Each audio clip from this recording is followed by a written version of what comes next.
Order! Order! You are an incorrigible delinquent at times.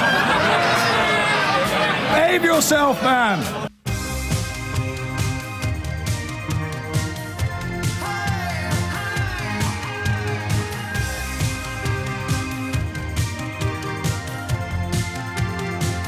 There can be few more damning indictments of the current state of British politics than the sheer predictability of what I'm about to tell you. I'm hearing that the International Trade Minister, Mark Garnier, who infamously instructed his secretary to go into a sex shop and buy vibrators, has lost his job as a Minister for International Trade. A few others as well. We'll catch up with Theo later, shall we? I know you always enjoy a bit of Theo time, our political editor, who will bring us up to speed with all the latest non-events to typify this reshuffle that wasn't. I want to talk about equal pay next. I don't know if you do, we'll find out. But I also urge you to look at my Twitter feed, at Mr. James OB, and look at the letter.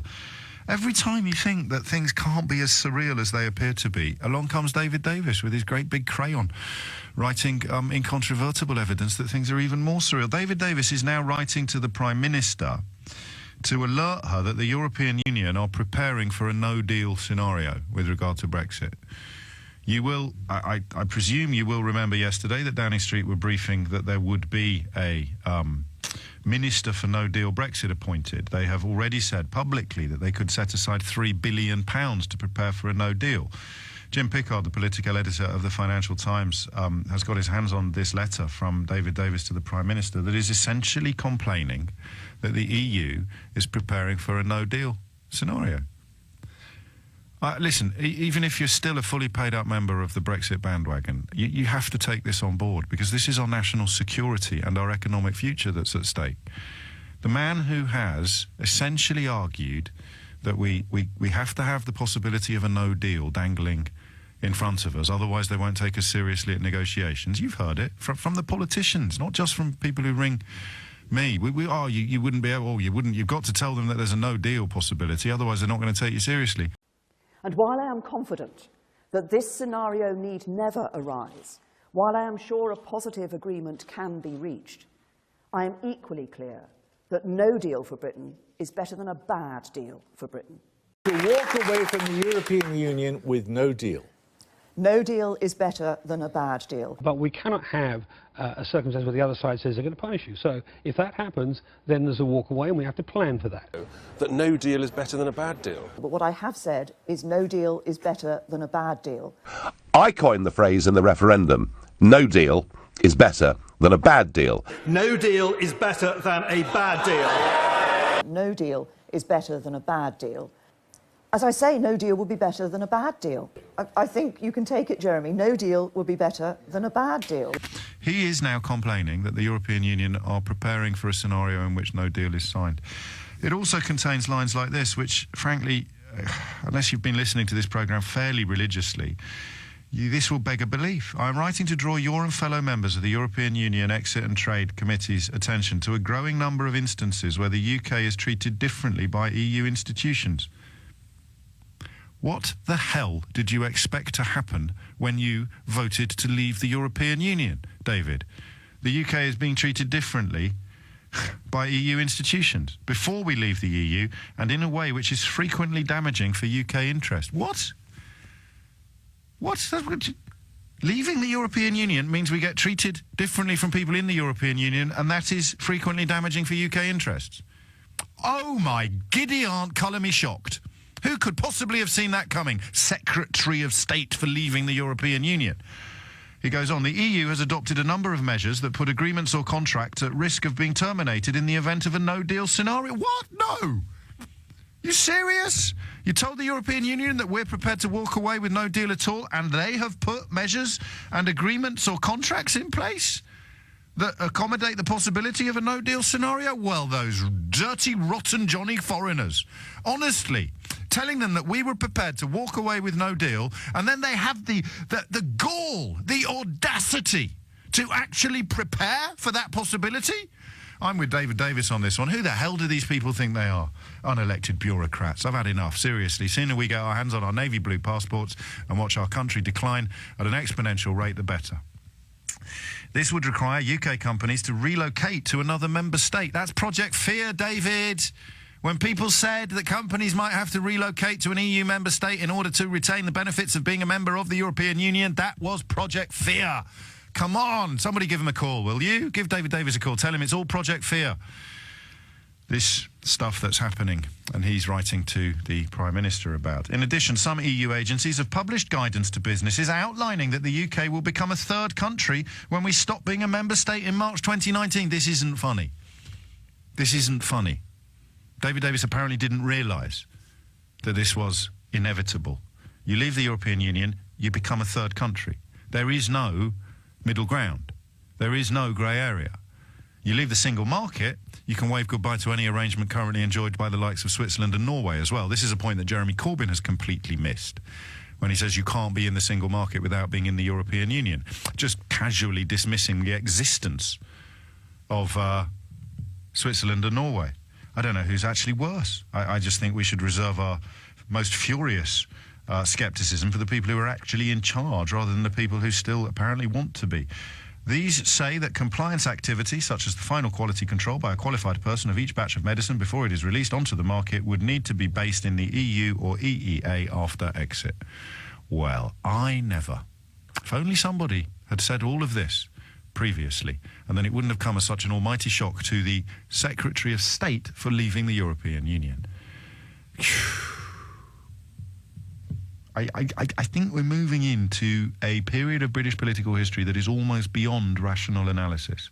This is a letter from the man personally responsible for floating the boat of no deal, walking away with no deal, and it is important that the European Union understand that we are prepared to do that, because if they don't think we're prepared to walk away with no deal, they've got us over a barrel, now complaining that they are preparing for the possibility of no deal being signed.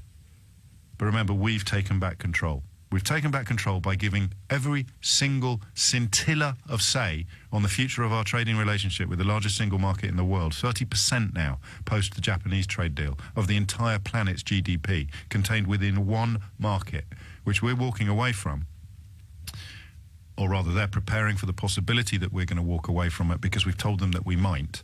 And now he's complaining because it would be disastrous for Britain, but he's still in charge of doing it. Every night I find myself wondering, is it time to stop, James? Is it time to stop? You very kindly suggest frequently that I'm pretty much the only voice in the British media that is allowed, really, by bosses to keep this position alive. I'm very flattered by that. A couple of things coming up this year that I feel incredibly humbled by. I think I'm going to be giving the Christopher Hitchens Memorial Speech at the Hay Literary Festival. He's one of my journalistic heroes, solely because of the work that I do in this field.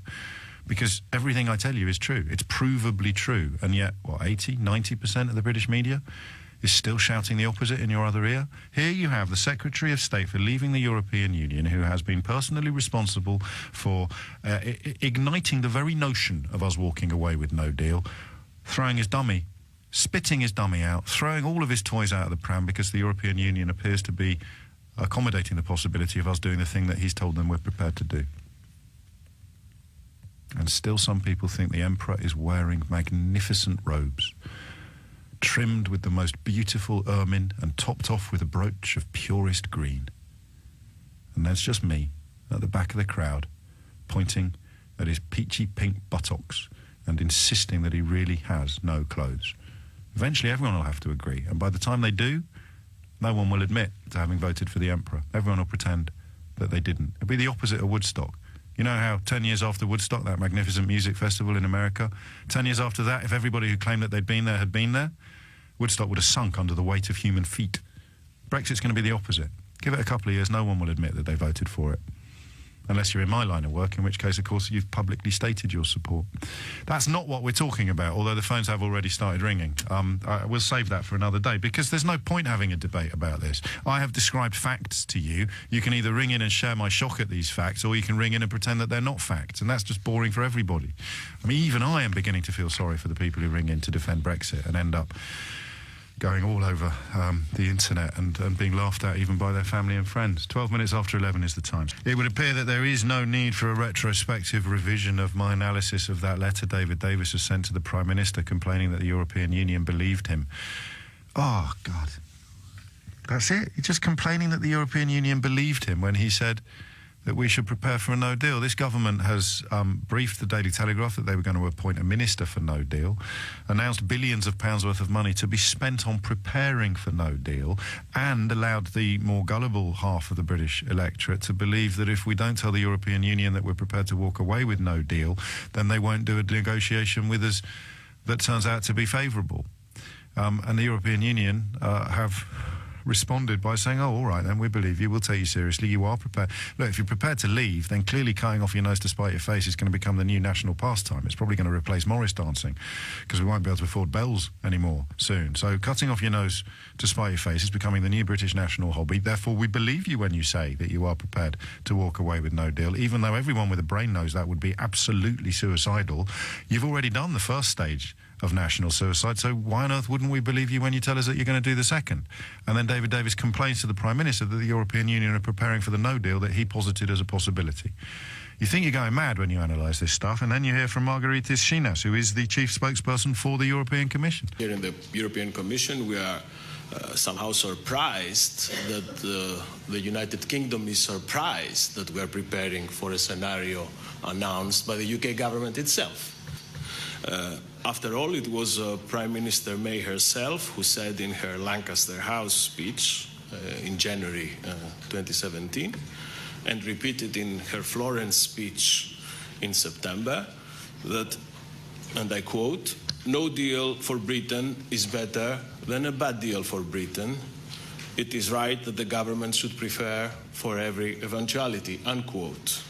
So we take these words by the Prime Minister very seriously, and it is therefore only natural that in this House we also prepare for every eventuality. I'm just going to play you the top of that again, because the first 2 or 3 lines there, for me, are the very distillation of where we are now with Brexit. And every journalist in the country, possessed of a functioning intellect and a proper political compass, and indeed a moral conscience, should play you this clip until you can quote it verbatim from beginning to end. Because if you need to understand just how disastrous our handling of this process is, it's all here. And they don't hold us. There's no malice. It's as if they look at us and just... It's a bit like watching a mate go out with a girl that you know is cheating on him. And you're like, mate, look, stop it. Stop it. Stop. Do it. No, she's given me a blue passport. She's the one. Mate, she's literally... She's sleeping with all of your... She's sleeping with everyone in the dog and duck. I don't care. She's got a blue passport. And she's the girl for me. Listen, just to the first couple of lines, and then you can scream at me for being the messenger, but surely this message has to get home eventually. Listen. Here in the European Commission, we are somehow surprised that the United Kingdom is surprised that we are preparing for a scenario announced by the UK government itself. That's it. There it is. We are surprised that the UK government is surprised that we're preparing for a scenario announced by the UK government itself. But at least you're going to get a blue passport that will contain fewer rights and privileges than the maroon one you've already got, and that is a good thing. And I mentioned to you earlier, I was going to unpick it today. It's all about getting rid of what's already there. People like me just so naively think that before you get rid of your car or your house or your wife or your husband or your job, before you do that, however much you hate your job or your wife, or your car, or your house, you don't get rid of it if you don't know what you're getting into next. But and this is, I don't know whether this constitutes an original thought or not, but 30 years of grooming by Boris Johnson and his mates, shilling for money, anti-EU rhetoric, having been fired from the Times for making up a quote from his own godfather. He got thrown another bone by his mates at the Telegraph, ended up in Brussels, started filing nonsense back to Britain about bananas, and he became a star. That's where it all began. All of it. And this is where it's led us to. This incredible situation where the European Commission has to express surprise that the UK government is surprised that the European Commission is preparing for a scenario announced by the UK government. And then he provides the quotes, the actual quotes from our actual Prime Minister, leaving people still banging the drum for Brexit with only really one option, They will have to pretend, in a Trumpian sense, that the Prime Minister never actually said the things that she was recorded on television actually saying. We need alternative facts to keep this ship afloat. But there we are.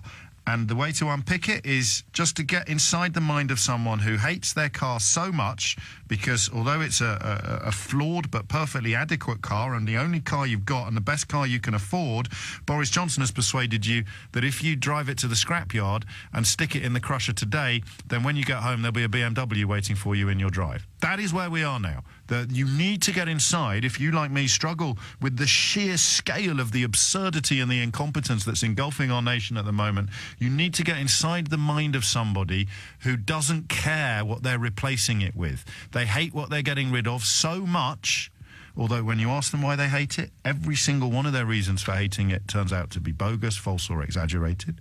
But they hate it so much they don't care what it's replaced with. And that should be a penny drop moment for anybody who, like me, has felt that they, quote, still don't get it. You still don't get it. I don't care how bad it is, the future, as long as it's not the past or the present. And that is how you can end up in a place where a Secretary of State can send a letter to the Prime Minister complaining that the European Union are preparing for a scenario announced by that Prime Minister. This is even beyond surreal now. This Kafka had get this sent back by his script editor for being too implausible. Yeah, I like the one about the bloke who woke up and had turned into an insect, Franz. But the idea that the European Union is going to end up getting gyp from our Brexit secretary for preparing for precisely the scenario that the Brexit secretary has posited, I think you should go back to stories about humans turning into insects, Franz, because you're just a little bit daft when you move into politics. That could never happen. Franz says to his publisher, have you seen his President of America, boss? I think you should let me. However, if the outcome of the negotiation falls short of the deal that Britain needs, we will be ready for the alternative.